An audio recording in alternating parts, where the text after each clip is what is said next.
Is that the name? Yes, Mr. Sunshine or Ray Sunshine.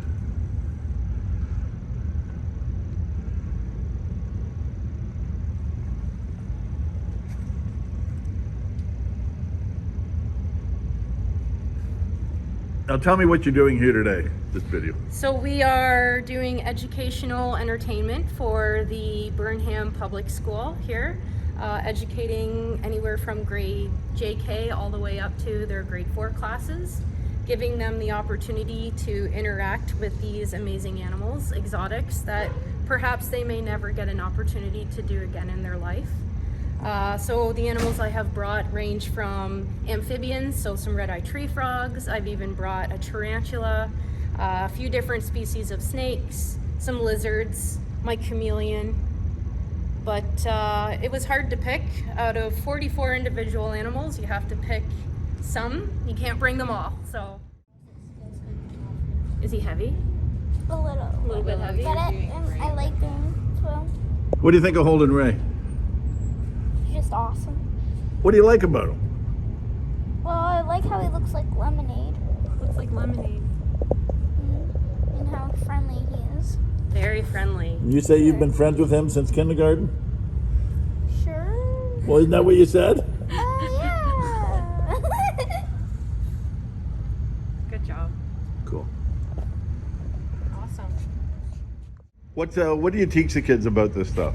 Like Every- say for this snake Excellent. or python. Forgive me. Not a problem. So Ray Sunshine, he is a Burmese python. The Burmese python is the 3rd largest snake in the world.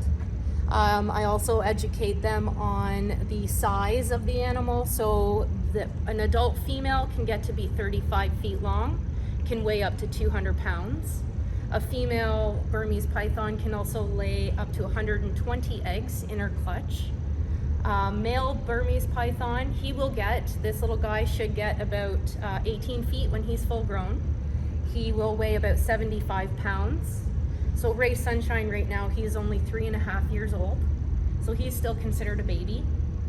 And about what they eat also, so these animals, they are carnivores. So that means that they will eat meat ranging from small rodents up to anything that is about the same thickness as the thickest part of their body. So if they can fit it in that part of their body, they will probably try and eat it. And you were saying about tell us what's happening in the Everglades. So the Burmese python unfortunately became an invasive species in Florida, in the Everglades.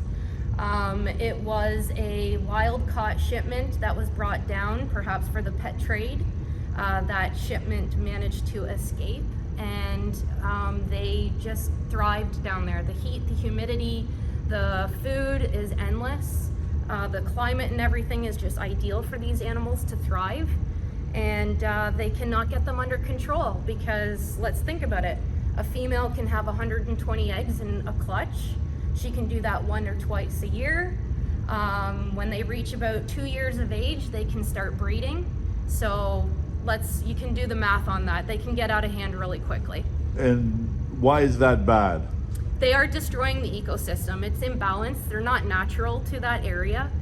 They don't have any natural predators, so there's nothing that's really keeping the balance. Usually when an animal's there's something that's going to eat it eats something else, and it kind of keeps everything in balance. It's definitely got their ecosystem out of balance. Tell me how this is, sort of quote unquote good for the kids to learn things like that. Everything from exotics, because you don't get to experience these animals here. It's just an experience that they're actually never going to forget.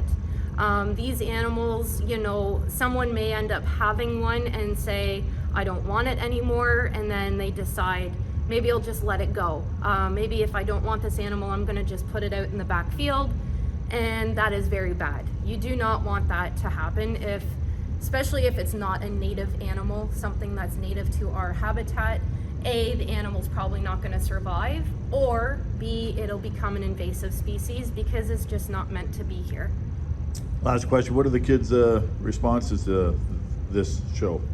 Absolutely love it, hands down. Definitely probably that's what keeps me going, keeps me wanting to do this, and keep me bringing my animals into schools, to homes, retirement homes. Every experience is different, but the end result is always happiness, excitement, and lifelong memories.